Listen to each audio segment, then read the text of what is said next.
چلے اسی تنخواہ میں سے جب بندہ بڑے بیٹے کی شادی کر کے بہو بیاہ کے لے آئے تو پھر بھی کام چلتا ہے، اور جب اس بیٹے کو اللہ بچے عطا کر دے تو اسی گھر میں، اسی آنگن میں، اسی چھت کے نیچے کام چلتا ہے، تو پھر تو مان جانا کہ چلانے والا تو نہیں، چلانے والا کوئی اور ہے۔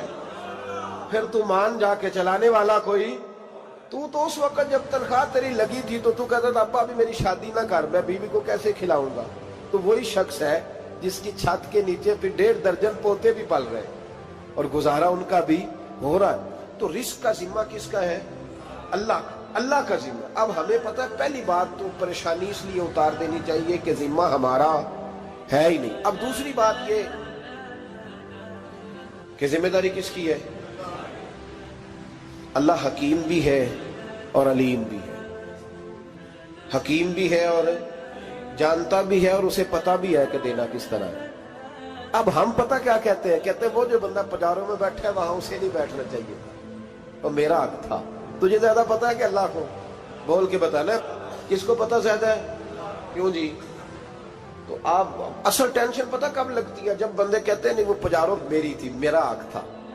وہ جب گزرتی ہے نا پاس سے مہران کے تو مہران والا ٹینشن بڑی لیتا ہے، حالانکہ اللہ کو زیادہ پتہ ہے کہ وہ حق۔ ایک بات اپنے ذہن میں یاد رکھ لیں، رٹ لیں کہ جو میرے لیے بہتر تھا میرے رب نے مجھے دے دیا، اور بات ختم ہو گئی۔ بس وصل اچھا ہے نہ فراق اچھا ہے، یار جس حال میں رکھے وہی حال اچھا ہے۔ بس جو میرے حق میں بہتر تھا میرے رب نے مجھے، مسئلہ یہ ہے کہ تو اس پہ راضی ہونے کو تیار نہیں۔ حضرت علی کرم اللہ تعالیٰ وجہ الکریم نے میرے نبی پاک کی ایک حدیث بیان کی ہے، اور جناب علی جب یہ حدیث بیان کیا کرتے تھے تو حضرت مجاہد فرماتے ہیں یوں لگتا تھا کہ جیسے حضرت علی ہمیں ہر پریشانی سے نکال رہے ہیں۔ مولا علی شیر خدا رضی اللہ تعالیٰ عنہ فرماتے ہیں کہ مجھے میرے نبی پاک صلی اللہ علیہ وسلم نے ایک طریقہ دیا تھا ٹینشن فری ہونے کا۔ آپ فرماتے ہیں مجھے تو بڑا راس آیا ہے، تم بھی اگر کر لو گے تو تمہیں بھی فائدہ دے گا۔ کہا وہ کیا؟ حضرت علی کہنے لگے محبوب علیہ السلام نے فرمایا تھا لوگوں تم اللہ کے دیے ہوئے تھوڑے رزق پہ راضی ہو جاؤ، وہ تمہاری تھوڑی عبادت سے تم سے راضی ہو جایا کرو گا۔ بس تم 2 نفل بھی پڑھو گے تو اللہ راضی ہو جائے گا، تم 1 رکوع بھی سویرے اٹھ کے پڑھو گے تو وہ راضی ہو جائے گا، وہ تمہارے 313 درود شریف سے راضی ہو جائے گا، تم اس کے دیے ہوئے تھوڑے رزق سے راضی ہو جاؤ۔ ٹینشن اس لیے ہوتی ہے کہ ہم راضی نہیں جو اس نے ہمیں دیا ہے۔ وہ حال میں مزید کی جو دوڑ ہے نا، حال میں مزید کی، بے قدرہ کچھ قدر نہ جاتی، کیتی خوب تسلی ہو، دنیا دار پجاری زردے، کتیاں دے گل ٹلی ہو، بک بک روشن اکھیاں تکیوں ویک حویلی کلی ہو، تے کوچ نصیر اساں جد کیتی پہ جانی تھر تھلی ہو۔ تو یاد رکھیں یہ جو ہے نا مصیبت کے مال آ کیوں نہیں رہا، وہ سامنے والا پلاٹ میرے گھر کے سامنے ہے گھر کے سامنے، پر رجسٹری میرے نام کیوں نہیں؟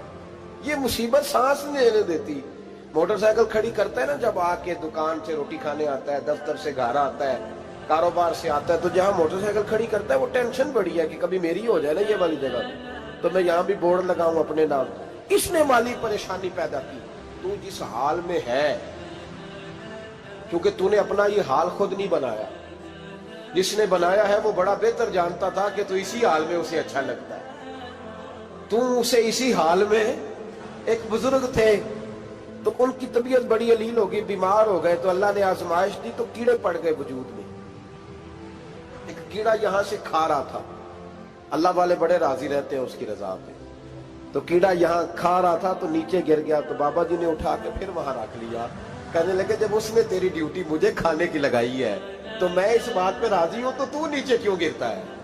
بس ٹھیک ہے کھا، جب اس نے تجھے ڈیوٹی جو تیری لگائی۔ سالبہ بن عبد الرحمن ایک صحابی تھے، سالبہ غالباً، نبی پاک صلی اللہ علیہ وسلم کی خدمت میں آئے، کہنے لگے یا رسول اللہ صلی اللہ علیہ وسلم غربت بڑی ہے، میرے لیے دعا کریں اللہ زیادہ مال دے۔ تو محبوب صلی اللہ علیہ وسلم نے فرمایا تو جس حال میں اچھا ہے وہ تیرے لیے بہتر ہے، اس میں تو ہے وہی حال تیرے لیے۔ مشکل ہے نا یہ جواب سننا۔ کہتے پیر صاحب فلان جگہ سے تویز آیا، وہاں تو وارے نے آرے ہو گئے، تو آپ کے ہاں؟ تو میں کہتا ہوں یہ تویز دینے والا اگر تویز دے کے امیر بناتا ہے تو پہلے خود کیوں نہیں بنتا؟ یہ خود تو 150 کا تویز بیچ رہا ہے، اپنی بیچارے کی حالت یہ ہے۔ اگر اتنا ہی تویز اس کا چلتا ہوتا تو پہلے 5 جو پجارو اس کے دروازے پہ کھڑی ہو۔ عجیب چکر ہے اور عجیب جگہ لوگ الجھ گئے، سمجھتے ہی نہیں بات کو۔ یا رسول اللہ صلی اللہ علیہ وسلم دعا کر دے تو محبوب نے کیا فرمایا؟ فرمایا تو جس حال میں ہے نا وہ حال تیرے لیے بہتر ہے، اسی میں رہ۔ کہ نہیں حضور دعا کرے۔ فرمایا سال بعد تو باز آ جا۔ حضور دعا کرے۔ فرمایا تو باز آ جا۔ 2-3 دفعہ کا ضد کی، محبوب نے فرمایا جا پھر اللہ تجھے زیادہ پیسے دے گا۔ چند بکریاں خریدی، اتنی برکت ہوئی کہ بکریوں کے ریوڑ بن گئے۔ پھر کچھ بکریاں بیچ کے گائے خرید لی، ان کے بھی ریوڑ ہو گئے۔ پھر کچھ اونٹ اونٹنیاں لے لی، ریوڑ ہی ریوڑ۔ پہلے 5 وقت مسجد میں آتے تھے، اب فجر اور عشاء رہ گئی۔ پھر مال زیادہ ہوا تو مدینے شہر میں کوئی جگہ ہی نہیں، مدینے سے باہر حویلی خریدی، پھر جمعہ ہی رہ گیا۔ جمعے کے جمعے آتے، زکوٰۃ کا حکم آیا۔ میرے نبی کریم علیہ السلام نے حضرت ابو ہریرہ کو بھیجا، فرمایا جا اسے کہہ تیری زکوٰۃ بنتی ہے 2.5%۔ 10 کروڑ روپیہ ہو تو کتنی زکوٰۃ بنتی؟ بھئی 1 کروڑ کی 2.5 لاکھ ہوئی نا، تو 10 کروڑ کی کتنی ہوئی؟ تو بڑی مصیبت ہے جب بینک سے میسج آتا ہے نا کہ 25 لاکھ نکل گیا تیرے اکاؤنٹ سے، بہت بڑی مصیبت، بڑی ٹینشن ہوتی ہے۔ ایک صاحب میرے پاس آئے، ان کی زمین اچانک مہنگی ہو گئی، اچانک پہلے کچھ 15-16 لاکھ کی ایکڑ زمین تھی، پھر وہ کروڑ کی ہو گئی۔ تو میرے پاس آئے، کہنے لگے وہ 10 کروڑ روپے بنتے ہیں تو زکوٰۃ، تو میں نے کہا آپ نے کیا کیا؟ زری زمین پہ عشر آتا ہے، اس پہ زکوٰۃ نہیں آتی، تو آپ نے کیا کیا؟ کہنے لگے وہ کچھ سوسائٹی کے رول کے مطابق میں نے فائلیں وغیرہ لے لی ہیں، اب میں نا کبھی موقع آئے گا تو ان کو بیچوں گا۔ تو میں نے کہا اب تو آپ کا یہ مال ہو گیا بزنس کا، تو اب تو اس پہ زکوٰۃ آئے گی۔ 10 کروڑ پہ جب 25 لاکھ سنا تو کہنے لگے فوراً دینی پڑتی ہے کہ تھوڑی تھوڑی سے بھی کام چل جاتا ہے؟ تو میں ان کا چہرہ دیکھنے لگا، میں نے کہا نہیں وہ تو آپ کو پتہ ہے، ویسے حضرت عمر فرمایا کرتے تھے بانٹ کے نہ دو، کوشش کرو کسی ایک کو ہی دو، چلو کسی کا تو کچھ بن جائے، تو ایک کو ہی دینی چاہیے۔ کہنے لگے تو مطلب یہ ایسا ہی حکم ہے؟ میں نے کہا آپ کسی اور سے تحقیق کر لیں۔ اب یہ بھائی لیتے وقت نہیں تجھے ٹینشن ہوئی کہ 15 لاکھ کا کروڑ ہو گیا، تو اس وقت کبھی تو نے کہا کہ یا اللہ تو یہ کیسی سوچ ہے مسلمان، کس طرح کا اس کا؟ ہمارے ہاں جب کسی آدمی پہ حالات خراب ہوتے ہیں نا تو سب سے پہلے وہ اس طرح کرتا ہے کہ جو میں کہیں اللہ کے رستے میں دیتا ہوں پہلے اسے بند کروں۔ جس رستے تجھے آ رہا تھا پہلے تو نے وہ رستہ بلاک کیا۔ حضرت اسماء بنت ابی بکر صدیق کہتی ہیں میں حضور کو مسجد کے لیے، ادارے کے لیے، صحابہ صفا کے لیے کچھ دے رہی تھی، تو میں نے گننا شروع کیا تو حضور مسکرانے لگے۔ حضور مسکراتے کیوں ہیں؟ تو فرمانے لگی، محبوب فرمانے لگے اسماء اللہ کے رستے میں گن گن کے نہ دیا کر، ورنہ وہ بھی تجھے گن گن کے دے گا، تو اس کے رستے میں بے حساب دے وہ بھی تجھے بے حساب ہی عطا فرمائے۔ لیکن پہلے یہ والا پہلے دروازہ بند کرو، یہاں سے پیسے ختم ہو رہے ہیں، تو اس طرح کرنا بھائی۔ اس دفعہ سوٹ ذرا گرمیوں والے نہ خرید، لیکن جو تو اللہ کے رستے میں دے رہا ہے اسے دیتا رہے۔ لیکن ہم اپنا نقصان کرتے ہیں، زیادتی کرتے ہیں اپنے ساتھ۔ میں نے آپ کو پہلے بھی بتایا تھا پیار کی بولی ہے، پھر بولتا ہوں۔ ایک بڑے بڑے پیار والے دوست ہیں، ایک دفعہ مجھے کہنے لگے کہ آپ کئی دفعہ اعلان کرتے ہیں تو مجھے اچھا نہیں لگتا، اور آپ ادارہ بھی بہت زیادہ بننے والا ہے، بڑی چیزیں میں دیکھتا ہوں جو ہوں تو بڑا نظام اچھا ہو جائے، آپ دعا کریں اللہ مجھے پیسے دے تو میں بڑے سارے خرچ کروں گا اس کے رستے میں۔ تو میں نے کہا یا اللہ اسے 10 کروڑ دے، یہ 9.5 کروڑ تیرے رستے میں دے دے گا۔ تو چپ کر گیا، جس طرح آپ نہیں کر گئے سارے، چپ کر گیا وہ بھی۔ اس نے کہا جی نہیں جی انشاءاللہ کریں گے۔ تو میں کیا پلیا جی دعا پہ ہی ہوندی ہے، ابھی تو وہ آئیں گے تو تب دیکھی جائے گی، تو یہیں اڑ گیا ہے۔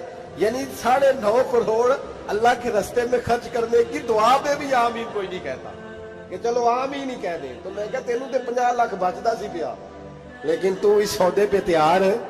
جب یہ سوچ ہوتی ہے، یہ غلط سوچ ہے، یہ بات تو اگر تے مسکرانے والی، لیکن یہ سوچ صحیح نہیں۔ حضرت عثمان غنی رضی اللہ تعالیٰ عنہ کہتے ہیں جس وقت نبی پاک صلی اللہ علیہ وسلم نے اعلان کیا نا جنگ کے موقع پر کہ 800 سپاہیوں کا خرچہ چاہیے، کہتے ہیں میرے پاس 600 کا تھا۔ یہاں ایک روایت میں حضور نے 1000 کا اعلان کیا تو میرے پاس 800 کا تھا۔ جب 2-3 دفعہ نبی پاک نے اعلان کیا تو کہتے ہیں میں نے کھڑے ہو کے کہا یا رسول اللہ پورا 800 میری طرف سے۔ کہتے میں نے 200 سپاہی کا خرچہ ادھار اٹھایا لیکن پورے 2 مہینے نہیں گزرے تھے، رب کریم نے مجھے کئی گنا کر کے پیسے واپس عطا فرما دیے۔ پر بات تو یہ ہے کہ تیری وہاں لو لگی ہو، تو تجارت کرتا ہے ان لوگوں کے ساتھ جو کیا دے سکتے۔ تو سالبہ کے پاس حضور نے پیغام بھیجا، پہلے تو کہا تیرے لیے بہتر نہیں مال، جب اصرار کیا تو بڑی برکت ہو گئی، بڑا آیا تو فرمایا زکوٰۃ دے، 2.5% زکوٰۃ ہے۔ جب سوچا کہ 5 اونٹوں پہ ایک بکری جائے گی اور بڑا سارا مجھے دینا پڑے گا، اب جب غور کیا تو یہ تو نہ کہا کہ میں نہیں دیتا۔ حضرت ابو ہریرہ سے کہنے لگے نبی کریم علیہ السلام کی خدمت میں عرض کرنا کہ میں خود آؤں گا۔ حضرت ابو ہریرہ نے آ کے عرض کی یا رسول اللہ صلی اللہ تعالی علیہ وسلم، حضور وہ کہتے تھے میں خود آؤں گا، تو کہتے ہیں محبوب نے ٹھنڈی سانس لی، فرمایا اسے کہا تھا کہ تیرے لیے مال بہتر نہیں، اب ہلاک ہو گیا ہے، ہائے افسوس ہلاک ہو گیا۔ ان کو بھی تھوڑی دیر کے بعد احساس ہوا کہ یہ میں نے کیا کیا، نبی پاک کوئی کہہ دیا نہیں ہے، حضور کو کہہ دیا بعد میں آؤں گا۔ اب دوڑے آئے، عرض کی حضور میں سارا کچھ لے کے آیا ہوں، قبول کر لیں۔ محبوب نے فرمایا گویا بلال حبشی کی خشک کھجور بھی قبول ہے، اور صہیب رومی ایک اٹی بان کی لائے تو وہ بھی قبول ہے، اور عمار بن یاسر اور مصعب بن عمیر اگر 2 دینار دے جائیں اور کوئی پرانا جوڑا کسی سپاہی کے لیے چھوڑ جائے تو وہ بھی قبول ہے، لیکن تو اپنا لاکھوں لے کے چلا جا، تیرا کوئی نہیں قبول، معاف کر دیں۔ فرمایا جا معاف کیا، پر پیسے لے کے نہ آنا۔ اگلے سال پھر آئے، بندے ہوئے ہاتھ ہیں، محبوبہ میں دولت کا کیا کروں گا، آگ لگانی ہے، قبول کر لیں۔ فرمایا تو لے جا، تیرا نہیں قبول، گرا جو ان کی نگاہ سے وہ سنبھل نہیں سکتا۔ حضور نے وصال ظاہری کیا تو جناب صدیق اکبر کے پاس آئے، لاکھوں کا مال، ابو بکر قبول کر لو، تو جناب صدیق اکبر کہنے لگے اس کا کر لو جس کا نبی نے نہیں کیا، چل جا کوئی نہیں چاہیے۔ حضرت عمر کے زمانے میں قحط پڑ گیا، بارشیں نہیں ہوتی، غلہ نہیں ملتا، حالات خراب ہے، مالی طور پہ بحران آ گیا، غربتیں، مجبوریاں، تکلیفیں، آ کے روئے، عمر میرا قبول کر لو، مجھے معافی تو مل گئی تھی نا۔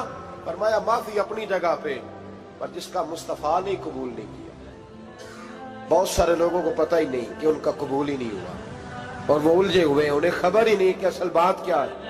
فرمایا جس کا مصطفیٰ کریم نے قبول نہیں کیا، اب ہیرے اور جواہرات بھی لے کے آئے تو بھوکے مریں گے، پر اس کا قبول، اس بات پہ راضی رہو، اس حال میں اللہ نے رکھا ہوا، اس حال میں راضی رہو۔ یہ جو مصیبت ہے نا دیکھنی کہ وہ بھی میرے پاس، تمہیں کیا پتا، کبھی پوچھ تو صحیح اس سے وہ کس مصیبت کا شکار ہے، جو مالی طور پہ بڑا امیر ہے، تو اس کی طرف دیکھ کے اپنا دل برا کرتا ہے۔ بس جس حال میں رب نے رکھا ہے اس حال میں رہ۔ حضرت عثمان غنی کے زمانے میں تو وہ وصال کر گئے، لیکن بھائی تو جس حال میں تیرا رب تجھے رکھتا ہے اس حال میں رہ، تیری مالی پریشانیاں ختم ہو جائیں۔ میں نے پہلے بھی شاید آپ کو ایک دفعہ کہا تھا، میں تعلیم سے فارغ ہوا تو میرے ایک استاد اور میرے کچھ دوست کہنے لگے افریقہ آ جائیں آپ، بھائی بہت بڑا ادارہ ہے، اس کو چلائیں، اس کو سنبھالیں۔ میری والدہ سے میں نے کہا، اس طبیعت ہوتی ہے نا انسان کی، میرا بھی دل لگ گیا۔ میری اماں پڑھی نہیں تھی لیکن اللہ نے دانائی بڑی عطا فرمائی تھی، حکمت بڑی تھی، سیانی بڑی تھی۔ تو میں نے کہا اماں جی وہ مجھے ساؤتھ افریقہ کی دعوت ہو رہی ہے تو آپ کیا کہتی ہیں؟ تو اٹھ کے میرے پاس آ گئی اور مجھے انہوں نے اپنے بازوؤں میں لے لیا، پھر میرا ماتھا چوما، کہنے لگی پتر میں تے وال بھی نہ پوٹ کے دیوا کسی نے، ہم نے دولت کا کیا کرنا، تو اللہ کا نام لے کے کہیں بیٹھ جا، رب کریم رون کے لگا دے گا، خیر ہو جائے۔ تو میرے بھائی یاد رکھیں، ان چیزوں سے تھوڑا سا دیکھیں نا، قناعت کریں، جو اللہ نے دیا اس پہ راضی ہو جائیں، اللہ بڑا مہربان ہے، وہ آسانیاں کر دیا کرتا ہے۔ تو یاد رکھیں، میرے رسول کریم علیہ السلام نے ایک تو ہمیں درس یہ دیا ہے کہ تو سمجھ جا، قرآن نے ہمیں بتایا ہے کہ روزی تیری ذمہ داری نہیں، روزی کس کی ذمہ داری ہے؟ اللہ کی۔ اور دوسری بات یہ کہ جو اللہ نے تمہیں دیا ہے اس پہ تو راضی ہو جا، تیری مالی پریشانیاں ختم ہو جائیں۔ اور پھر حضور صلی اللہ علیہ وسلم نے فرمایا مذہبی طور پر جب دیکھو تو آگے دیکھو، اور دنیاوی طور پر جب دیکھو تو پیچھے دیکھو، پریشانی ختم ہوگی۔ مذہبی طور پر جب دیکھو، جو 5 نمازیں پڑھتا ہے وہ تہجد پڑھنے والے کو دیکھے، اور جو تہجد پڑھتا ہے وہ اشراق چاشت پڑھنے والے کو دیکھے، اور جو بندہ اشراق اور چاشت پڑھتا ہے پھر اس کو دیکھے جو سارا دن مصطفیٰ پہ درود پڑھتا ہے۔ اوپر اوپر دیکھے کہ میں نے اور نیک ہونا ہے اور نیک، اور جب مالی معاملہ ہے تو پھر نیچے دیکھ. اگر تو بیٹھا نا پجاروں پہ تو پھر ٹوڈی والے پہ نظر کر اس کا کیا حال ہے، اور اگر تو وہاں بیٹھا ہے تو دیکھ مہران والا بھی تو گاڑی چلا ہی رہا ہے نا، اور اگر تو وہاں ہے تو موٹر سائیکل والا دیکھ، اور تو وہاں ہے تو پھر سائیکل والے پہ نظر، اور اگر تو سائیکل والا ہے تو پیدل والے کو دیکھ، اگر تو کرائے کے مکان میں رہتا تو پھر جھونپڑی والے کو دیکھ، اور اگر تو جھونپڑی میں رہتا ہے تو پھر بھی پریشان نہ ہونا. کچھ ایسے بھی ہیں جنہیں جھونپڑی بھی نصیب نہیں، جو سڑک پہ لیٹے ہوئے. اور اگر تو تندرست ہے نا تو کبھی جا کے ہسپتال میں دیکھ حال کیا ہے، لوگ کس حال میں. تو ہم شکر نہیں ادا کرتے، اس کا نقصان کیا ہوتا ہے، نعمتیں چلی جاتی ہیں. اللہ فرماتے ہیں لئن شکرتم لازیدنکم، تو شکر ادا کر میں نعمتوں میں اضافہ کر دوں. تو بھائی مالی پریشانی کا تیسرا سبب یہ ہے کہ ہم دیکھتے ہیں مالی طور پر اوپر، تو پھر ہمیں طبیعت بگڑتی ہے. اور پھر مالی پریشانیوں کے کچھ اور اسباب بھی ہیں. امام شافعی فرماتے ہیں جن گھروں میں لوگ فجر کی نماز کے وقت سوئے ہوتے ہیں ان گھروں میں رزق نہیں آتا. آپ فرماتے ہیں فجر کا وقت اللہ کے دینے کا وقت ہے، اس وقت اللہ بانٹتا ہے. حضور صلی اللہ علیہ وسلم کا فرمان ہے نا حدیث میں کہ تہجد کے وقت اللہ پہلے آسمان پہ نزول جلال فرماتا ہے جو اس کی شان کے لائق ہے تہجد کے وقت، اور وہ کہتا ہے مانگو میں تمہیں عطا کروں گا. لینے کی باری آئے تو بندہ سمیٹ سماٹ کے اندر گھس جائے.